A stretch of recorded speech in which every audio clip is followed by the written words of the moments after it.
O trecho a seguir é parte de uma aula de Olavo de Carvalho. Realize os cursos e compre seus livros no site do Seminário de Filosofia antes que saia do ar.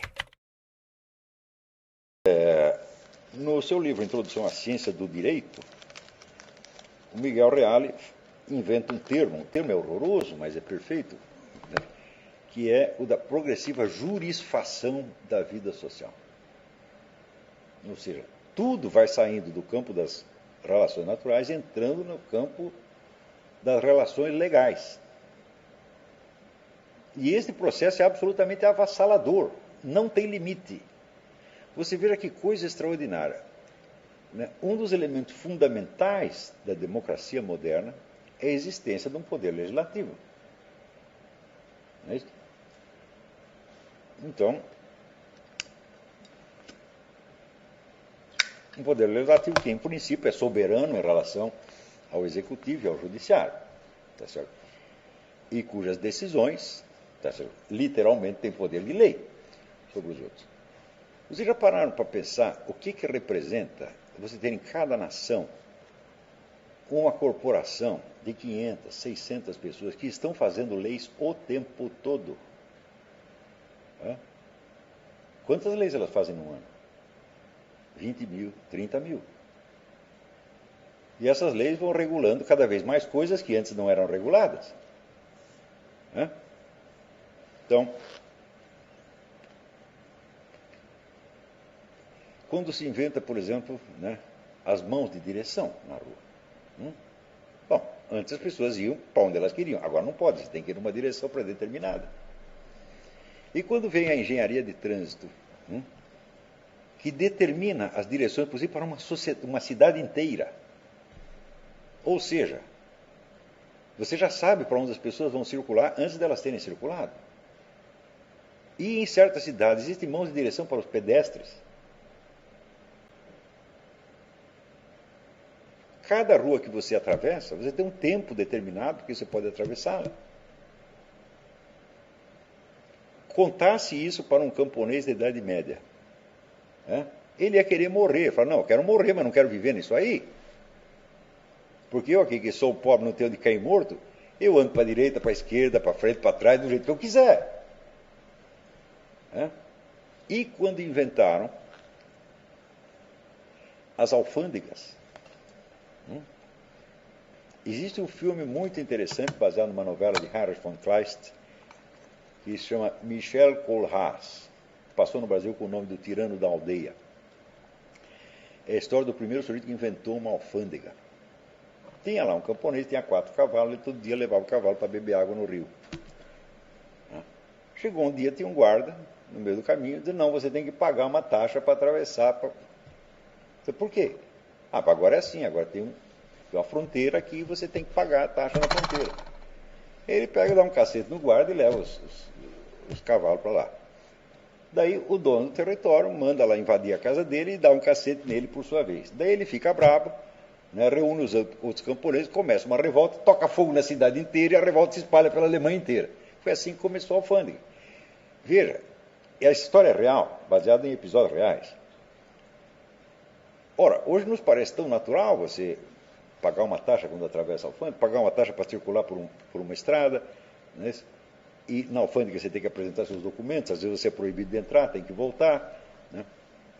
Eu mesmo, uma vez, estava num avião, sentou um árabe do meu lado, né? E eu achei que ele estava meio suspeito, mas... Na França entra todo mundo, mas aquele sujeito, não sei porquê, foi barrado. Quer dizer, eu entrei e ele teve que voltar. Eu não sei porquê, o problema do documento. Né? Então, isso aí não acontecia. Pensa, imagina um mundo onde todo mundo pode ir para qualquer lugar. Ninguém te proíbe. E nós nos acostumamos de tal modo com estas proibições que elas às vezes nos parecem a própria garantia dos nossos direitos e das nossas liberdades, quando na verdade elas são uma tremenda restrição.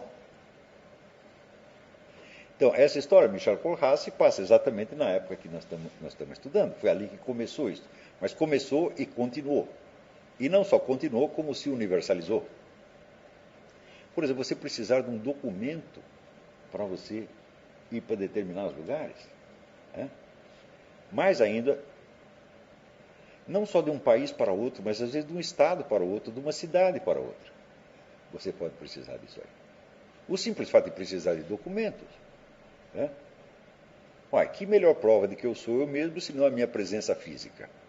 Né? Mas ela não basta. Então, a importância dos documentos, ela foi crescendo, crescendo, até chegar ao ponto onde o único sujeito que descreveu isso com precisão foi Luigi Pirandello, no romance O Falecido Mattia Pascal. Né? Mattia Pascal é um sujeito que está casado com uma mulher muito chata, numa cidade do interior, e um dia ele sai andando na noite, assim, pensando o que vai fazer da vida dele e tal, e daí ele vê um sujeito que tinha sido atropelado por um trem, caído ali, todo esmigalhado, do lado da linha férrea. Ele disse, quer saber? Eu vou pegar o trem e eles vão pensar que esse cara aí sou eu. E eu estou livre da minha mulher. Tá certo? E ele vai. E daí ele vai para uma cidade grande, arruma amante, cria outra vida. Então, um dia, dá saudade nele, ele resolve voltar. Na hora que ele volta, bom, ele está oficialmente morto. A mulher dele está casada com outro sujeito, os bens dele foram todos passados para a mão do outro sujeito e não tem mais retorno. Quer dizer, você está oficialmente falecido. Né? Então, o único lugar que ele arruma lá é emprego de servente na igreja, onde ele fica lá varrendo a igreja. Né? E quando as pessoas, quando é apresentado para alguém, ele diz, muito prazer, eu sou o falecido Mattia Pascal. Então, ali ele descobre que os documentos têm mais realidade do que ele. Quer dizer, eu sou um nada, só vale de mim aquilo que está nos documentos. Tá certo? Então, isto é a realidade do que nós vivemos. E nós nos acostumamos de tal maneira com isso, que a posse dos documentos, de certo modo, reforça a nossa identidade, mas é uma identidade que não existe, evidentemente. Né? Quer dizer, como é possível o Estado me dizer quem eu sou? Veja, se a identidade oficial, oficialmente admitida, começa a prevalecer sobre os dados da experiência direta, a consequência disso é imediata. Começa-se a imaginar, vamos dizer, que a sua identidade é aquela que a sociedade te deu, e não aquela que você efetivamente tem por natureza. Automaticamente, se torna difícil conceber que uma pessoa humana seja algo por si mesma e sem o reconhecimento da sociedade. E este é um argumento fundamental do movimento abortista. O indivíduo só adquire o estatuto humano pela sociedade e a cultura que lhe conferiram identidade. A ideia é falsa, mas de certo modo ela se tornou irresistível porque ela não traduz a natureza das coisas, mas traduz a situação efetiva na qual nós vivemos na sociedade moderna. Então fica difícil você argumentar contra o aborto para pessoas que não enxergam a sua identidade em si mesmas, mas naquela figura projetiva que a sociedade colou sobre elas. Ou seja, se o próprio indivíduo está convencido de que a sua individualidade, a sua personalidade humana for uma concessão estatal, por que ele vai achar que o outro é melhor que ele e que o outro tem, por assim dizer, uma natureza natural, uma identidade natural, vamos dizer, inerente? Nós enxergamos os outros através daquilo que nós pensamos de nós mesmos. Se eu acredito que eu sou um produto da cultura, tá certo? E um produto da sociedade, então o outro também deve ser. Então você veja, para você convencer um abortista convicto, para você persuadi-lo de que ele está errado, todos os argumentos do mundo não bastam, você precisa mudar a percepção que ele tem de si mesmo. É um processo muito mais profundo e muito mais complexo, que às vezes pode acontecer mais facilmente por alguma experiência traumática que ele tenha, do que por todos os argumentos do mundo. Eu não estou justificando o movimento abortista, eu estou apenas explicando. Não é isso? Então, vamos dizer, é por isso que um sentimento de revolta, de ódio contra essas aberrações da sociedade moderna, ele frequentemente não se justifica. Porque as pessoas estão pensando, elas estão acreditando, quer dizer, não naquilo que elas deveriam acreditar, mas naquilo que, de certo modo, elas são forçadas a acreditar. Tá certo? Então, por assim dizer, não se pode dizer que elas têm culpa disso. Né? Elas não têm ideia de como entraram naquilo. E para tirá-las de lá, eu digo, bom, se uma convicção do sujeito está baseada no próprio sentimento de identidade que ele tem, não adianta eu mudar a ideia sem mudar a identidade. E mudar a identidade de uma pessoa não é fácil.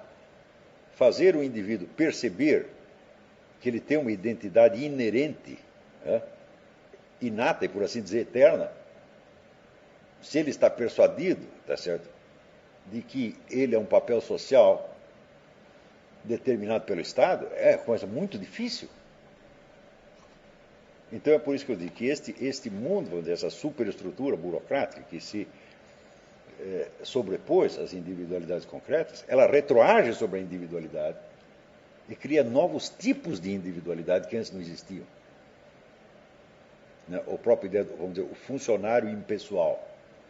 Você não encontra isso na Idade Média, no Império Romano, na China, em parte alguma você encontra isso. Aliás, na China encontra, perdão, a China foi pioneira da burocratização. Quer dizer, os funcionários chineses eram treinados desde a escola para eles serem iguaizinhos aos seus antecessores. Por exemplo, na escola aprendiam redação, e a redação boa não era aquela que fosse criativa, que fosse original, não, era aquela que fosse igualzinha ao modo como os outros funcionários escreviam. Então, eu tenho um amigo que mora na China há 20 anos e ele diz que o chinês não tem a menor ideia de individualidade humana. Ele só tem ideia do grupo, da família, do emprego, da função, e acha que uma pessoa pode facilmente ser substituída por outra. Tá certo? Eu digo, mas isso não veio do nada. Né? Isso não é genético. Isso foi aprendido ao longo de muitas gerações, de maneira que o chinês se antecipou ao mundo no processo de burocratização e despersonalização. E se me perguntarem por que foi tão fácil na China matar 70 milhões de pessoas sem que ninguém achasse ruim?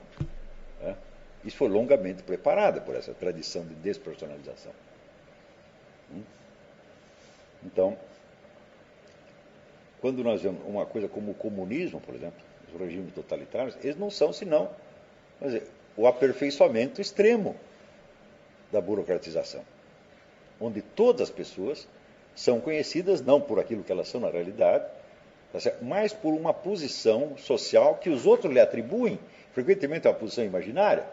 Por exemplo, quando começou a famosa liquidação dos kulaks, kulaks eram camponeses ricos, que então eram tidos como inimigos da Revolução. Mas o que era um camponês rico? Era um camponês que tinha 2 vacas. Então, não era rico efetivamente. Ele não era rico, não era explorador capitalista, não era nada, era apenas o proprietário de 2 vacas. Mas, para aqueles que os matavam, eles representavam uma classe rica. Então você matava o sujeito não porque você tinha algo contra ele, mas porque ele pertencia a uma classe social imaginária que o Estado vestiu nele. Então, isso quer dizer, o genocídio é a expressão natural da despersonalização. Quer dizer, quando Albert Camus, no livro L'Homme Révolté, ele diz que existem... no Mito de Sísifo, sei lá, num dos livros dele. Ele diz que existem os crimes de paixão e os crimes de lógica. Tá certo? Então, evidentemente, o genocídio é sempre um crime de lógica. Ninguém vai matar 70 milhões de pessoas porque está com raiva delas, né? Ou porque elas comeram a mulher dele. Não, certo? Ele está matando apenas um número, uma entidade abstrata. E isso vai se tornando cada vez mais fácil. Porque você vai se criando os meios técnicos de você cometer violência sem que o impacto dela retroaja sobre a sua alma. Por exemplo, você pode fazer todo... pode bombardear um acampamento assistindo a coisa só por satélite. Onde vai aparecer umas figurinhas assim, sendo bombardeado lá dentro. Parece um videogame. Não parece realidade. Então você tem todo um efeito desrealizante. Né?